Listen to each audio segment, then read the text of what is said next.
haven't done a get ready with me in what feels like months and months and months. So I've just received some new lighting. I've set myself up at my desk and I thought I would film myself get ready and just kind of test it all out. So let me know how you think, or what you think of the lighting in this video. Let me know. Since it's getting darker, I thought I would invest in something. So I have gone back to my Estee Lauder Double Wear. I've tried tons and tons of stuff over the summer. Definitely my favourite was the Bourjois CC cream. But once it becomes a little bit rubbishy outside again, it's either when I'm going to be oily or when I just need my makeup to last because the weather's not very good. Double Wear is always the foundation that I come back to. And the shade that I have, I think is Bone? Yes, 1W1 Bone. The concealer that I've come back to is the Lasting Perfection from Collection. I haven't used this in a really, really long time. I actually found an unopened tube of this, which is why I'm using it. But I was using the MAC Pro Longwear, which I was really enjoying, and then it just started to seem too heavy. I don't know why. I've loved it for months. Straight hair. Loved it for months and months, and then all of a sudden I was just like, no, this is not doing it for me. So I looked for something slightly lighter. Now this is quite dry. In theory, this would settle into lines. I try not to put it on the outside area there of my eye because I feel like that's where most of my fine lines are. But I do really like this one. It's really high coverage, but it does still feel quite light. I think the thing with the Pro Longwear was I was using it most of the time in place of foundation, and when I then used it on top of foundation, it just maybe felt a little bit heavy then. The powder that I've got is the Revlon Colorstay, this one, which has been well used. I've spoken a lot about this over the years, but I don't tend, for whatever it is that I'm setting in the morning, I don't tend to really have a preference. There are nicer ones, there are less nice ones, but I don't think it really matters what I set my foundation with in the morning. But I do like to have a really, really fine blotting powder for kind of during the day. But this, I really don't care, whatever powder this is in the morning. Brows, I have switched up.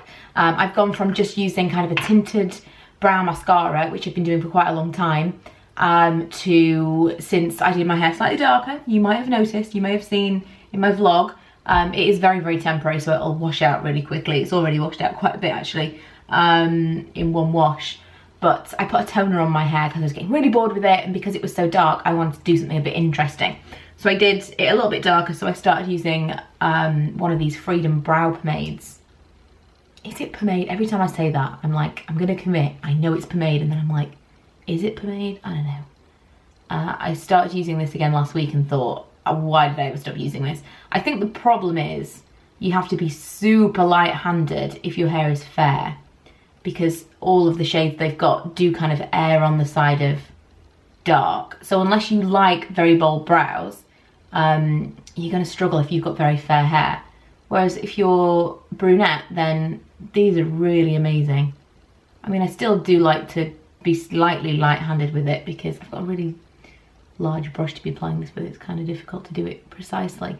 You do kind of still have to be slightly light-handed because you can get marker pen brows if you're not careful.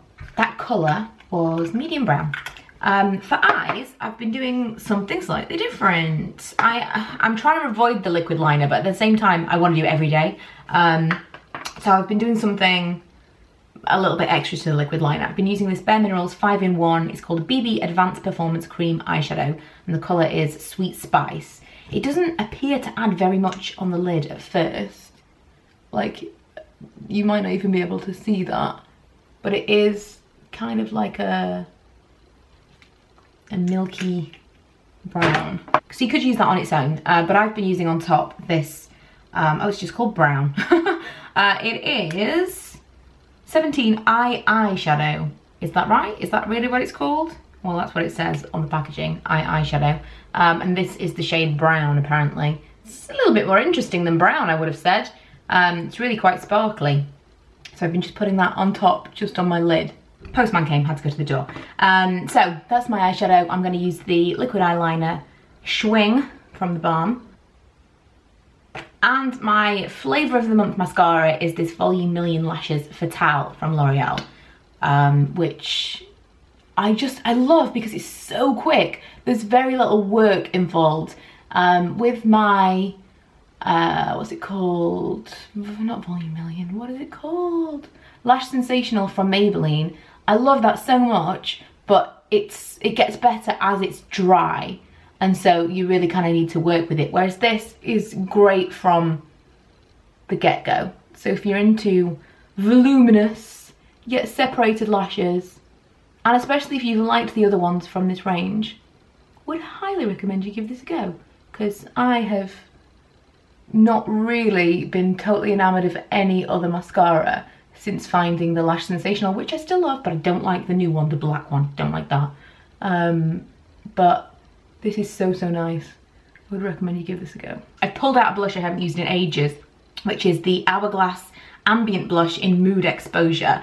I remember buying this and it being like such a big deal. I loved the idea of them, and just not being that wowed by it. But I think I'm looking for kind of a slightly glowy but kind of neutral colour, and this might be perfect. I wanted to go quite neutral because I'm planning on filming my autumn lipsticks today, which I think you will have already seen if my schedule goes according to plan. Schedule or schedule? What is the English way of saying these things? I watch so much American TV that I'm fairly certain that I've just been completely indoctrinated. Schedule? I don't know. I'm going with that.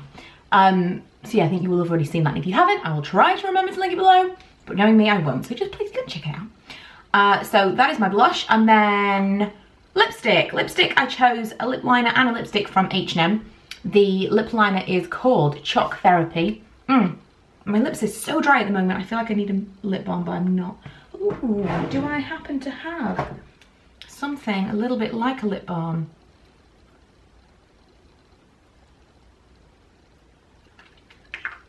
So, so dry. I really need to use my Lush, what's it called? Lip scrub. And the lipstick that I'm going to use is called Brunette Ambition. There you go. I might just turn down these lights a little bit and see whether or not that's might be slightly overexposed. They dazzle me, I'm like. Yeah, let me know about lighting as well. Like I say, if this is better than it was throughout the video. I just need to test these out a little bit. They're tiny, tiny lights, but they're so bright. But this was more of a kind of tester video, just so that you could see how everything looked on camera. So I thought I would dim them at the end and just get a proper idea when I come to edit. But hopefully you've enjoyed the video. It's really just been me doing my makeup as I get ready with me. One thing I wanted to mention, as I was doing my lipstick, I was thinking, why didn't the Hourglass kind of wow me? Because I do like it. I do like it. But I think it didn't wow me because it's so expensive and I was expecting it to do something really, really amazing. A little bit like this. I got this as a gift a year or so ago and I love it. It's gorgeous. The product itself is great, and it's a beautiful product. But I think what made me less excited about it is that I've tried other products that are considerably cheaper that do similar things. I don't know, I think that's probably what always a bit of a dampener for me with high-end beauty. I got a comment on an old collection video the other day and someone said, oh, what did they say? It was something along the lines of, it seemed to be that I was trying to downplay or say that all of the high-end makeup was terrible. And that's not the case at all. I mean, obviously I'm very aware that this is a Miss Budget Beauty channel and people do tend to like me to talk or recommend things that are more affordable. But if there's something that is absolutely amazing and it's higher end, I think it's worth your money, I'm absolutely gonna tell you that it's great. But a lot of it isn't that great. And I don't know if it's just because I've tried so many things that are affordable that I think are brilliant, that when I'm spending a little bit more money, I want it to be over and above those things. And it's just not always. Some things are really, really nice. But like, for example, with the eyeshadow from 17, I really like that. That's a beautiful colour. It's, I mean, you know, probably doesn't look like much on camera, but it's got a really nice sparkle to it. I'll swatch it because I just think it's really pretty and it's super cheap. And then you get things like the Burberry eyeshadows, which did I buy one of the Burberry eyeshadows? I think I bought a quad and I was so disappointed by it because people go on and on and on about these amazing eyeshadows and then I just didn't think it was all that. So I think that's kind of where I come to on high-end products. If they don't really wow me, then I don't really think it's worth the money. Another thing that's totally worth the money, this. The Balm Nude 2. Just the Balm eyeshadows in general. Really like these. Love Urban Decay, but these have, these and kind of Too Faced and Urban Decay are my favourites. I think that sometimes it's worth spending the extra money, but a lot of the time it doesn't feel like it is. But anyway, that's it. I'm back with the Get Ready With Me. I feel like I've been away and I haven't. I've still continued to make videos. I feel like I haven't had my drive to make them. And I'm hoping, it always comes back to me at this time of year. This time of year is the worst time of year to film videos because the light is so terrible. And yet I always seem to get really energized in the autumn winter time. And then in the summer, I'm just like, oh, I can't bother, I'm too hot. But that's it. I'm gonna stop rambling and let you go. Thanks for watching, and I will see you guys in my next video.